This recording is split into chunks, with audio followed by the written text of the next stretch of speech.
Shalom everyone. I am Priya, a student of the Holy Torah at ACTC Seminary. ఈ వారం తోరా గ్రంథంలో 41వ పర్ష పిన్కాస్ అంటే ఇత్తడి నోరు అని అర్థం. సెఫర్ తోరాలో ఇది 41వ పర్ష మరియు సెఫర్ బెమిద్బర్ లేదా సంఖ్యాకాండంలో ఇది 8వ పర్ష.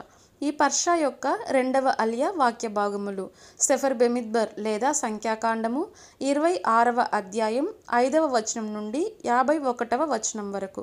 పర్షత్ పిన్కాస్ యొక్క రెండవ అలియా ఇశ్రాయేలీలు వాగ్దాన దేశంలోకి ప్రవేశించడానికి సిద్ధమవుతున్న సమయంలో వారి జనాభా లెక్కింపును కొనసాగిస్తుంది.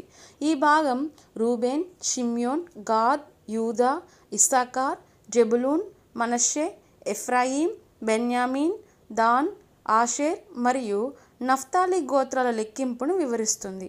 ప్రతి గోత్రం యొక్క కుటుంబాలు మరియు వారి సంఖ్యలు జాబితా చేయబడ్డాయి. మొత్తం 20 సంవత్సరాలు లేదా అంతకంటే ఎక్కువ వయసు ఉన్న యుద్ధానికి సమర్థులైన 6,01,730 మంది పురుషులను చూపిస్తుంది.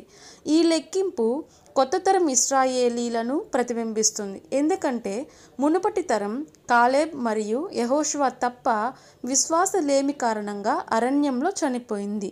ఈ అలియా గత తిరుగుబాటు ఉన్నప్పటికీ ఎలోహిం తన ప్రజలను సంరక్షించి వారి వారసత్వం కోసం సిద్ధం చేసే విశ్వాస పాత్రతను మరియు ఆయన ఒడంబడిక యొక్క నిరంతరతను నొక్కి చెబుతుంది.